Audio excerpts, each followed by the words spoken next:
रुद्राक्ष और शंकर का शिवलिंग कभी खंडित नहीं होता।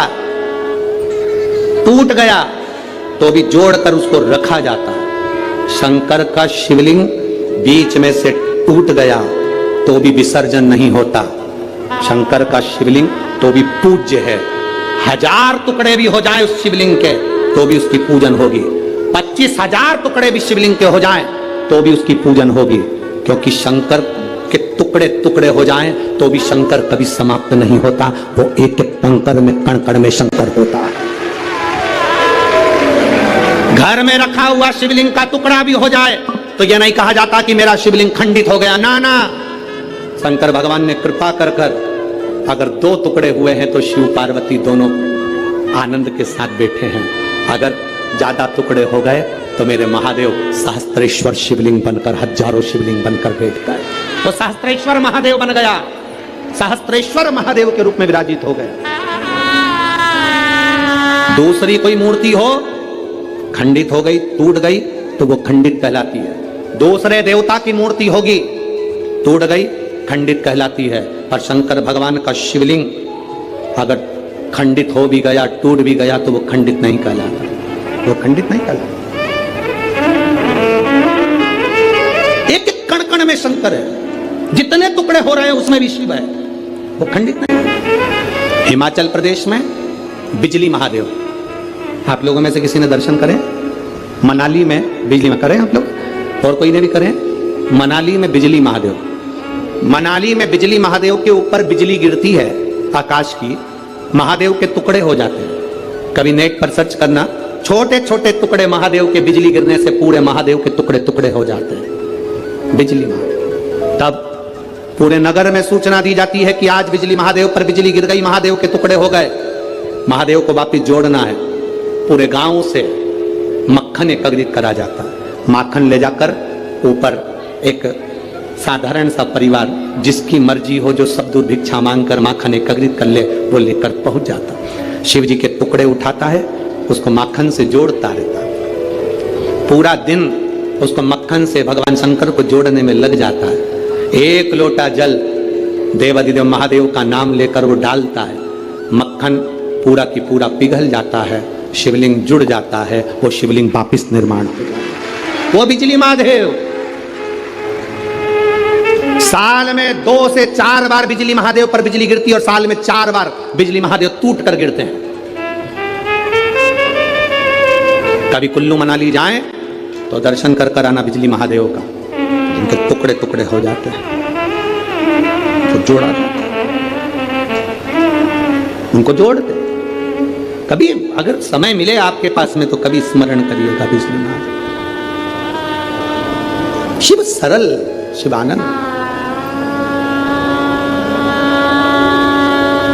उसको पहचानने वाला, उसको जानने वाला सरल सहज नहीं है। सरल सहज उसको पहचानिए। और जिस समय पर आप जान गए कि शंकर खंडित नहीं होता, जिस समय पर आप जान गए कि शंकर कभी खंडित नहीं होते शिव, और तुम्हारे गले में, तुम्हारे घर में रुद्राक्ष है, उसके टुकड़े हो गए, उसको वापिस जोड़ने का प्रयास करो। वापिस नहीं जुड़ता, उसको एक कपड़े में बांध कर रख लो। शिव, शंकर का शिवलिंग और रुद्राक्ष कभी खंडित नहीं कहलाता। उसका फल उतना की उतना ही होता है। उसका फल उतना की उतना ही रहेगा, उसका बल उतना की उतना रहेगा। वो कभी खंडित नहीं, उसका बल उतना की उतना। इसलिए शंभो शरणे, उसका फल कभी समाप्त नहीं होता। रुद्राक्ष के 10 टुकड़े भी हो जाएं तो रुद्राक्ष का फल समाप्त नहीं होता। आप में से कई लोग ऐसे बैठे होंगे जिनके घर में रुद्राक्ष टूटा होगा, बिखरा होगा। उठाओ जरा हाथ, जिनके घर में अगर कभी रुद्राक्ष टूटा हुआ भी हो तो आपको महसूस कर रहा होगा आपने कि वो रुद्राक्ष टूट गया, बेकार हो गया, कोई काम का नहीं है। ना ना ना ना, शंकर भगवान की एक बेलपत्र, शिव की एक बेलपत्र जो शंकर जी पे समर्पित हो गई, समर्पित होने के बाद उठाने में टूट गई, खंडित हो गई, शिव जी पे चढ़ी थी, पूरी थी, पर जब चढ़ने के बाद बहुत सारी उठाई गई तो टूट गई, खंडित हो गई, टूट गई, खंडित हो गई, वो खंडित नहीं कहलाती। शिव जी पे चढ़ने के बाद जो बेलपत्र का अगर एक पत्ता भी तुमको मिला तो वो पूरी बेलपत्र कहलाती है, वो अधूरी नहीं कहलाती। शंकर भगवान पर चढ़ने के बाद अगर बेलपत्र का एक पत्ता भी तुमको मिला है तो वो खंडित नहीं, वो पूर्ण है, वो पूर्ण है।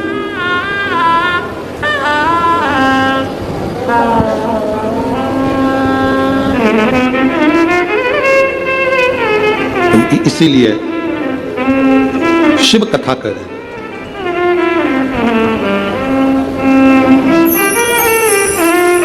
शिव महापुराण की कथा कर रहे हैं। नमूची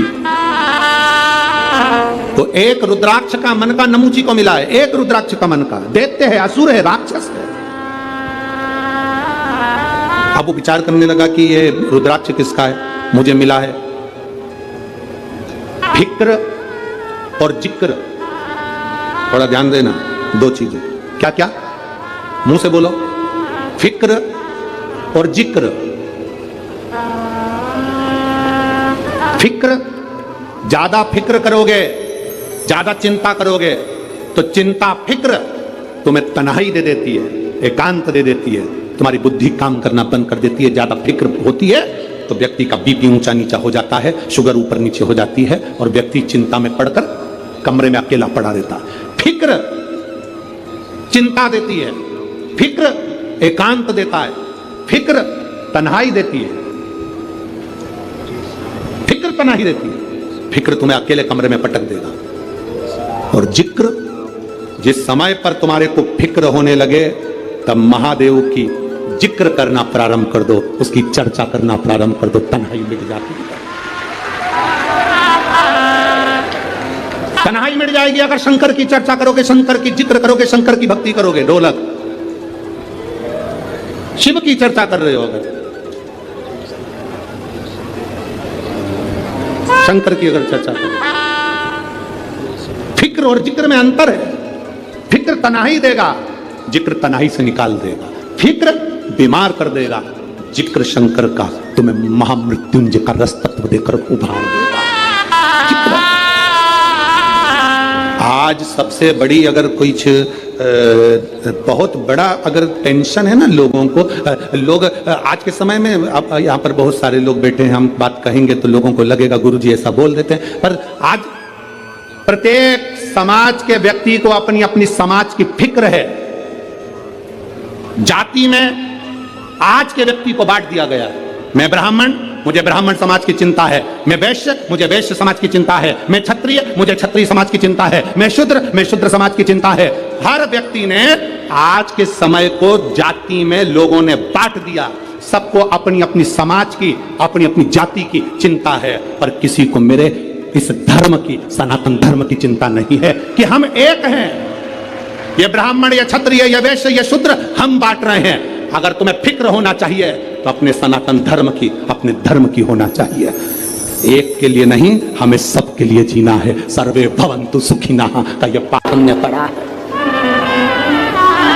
कि कान में जो बोल कर जाता है, शिवजी नंदी पर बैठकर उस भक्त के दरवाजे पर उसका कल्याण करने के लिए प्रदोष के दिन, प्रदोष काल में पहुंचते हैं। हर हर प्रदोष के दिन, प्रदोष काल में देवाधिदेव महादेव उस शंकर के भक्त के घर जाते हैं, जो भगवान नंदीश्वर के कान में कहकर जाता। नंदी के कान में जिसने कहा,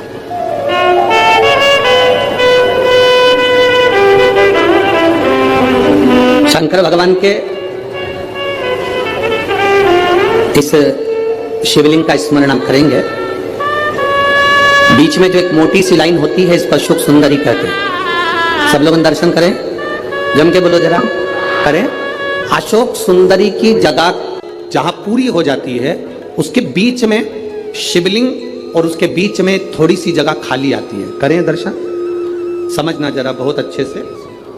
जैसे ये अशोक सुंदरी की जगह है, हम निवेदन करेंगे आस्था चैनल वालों से भी और एलईडी वाले भी, जिन जिनको एलईडी पर आप दर्शन करा रहे हैं वो पूरी तरह से करा।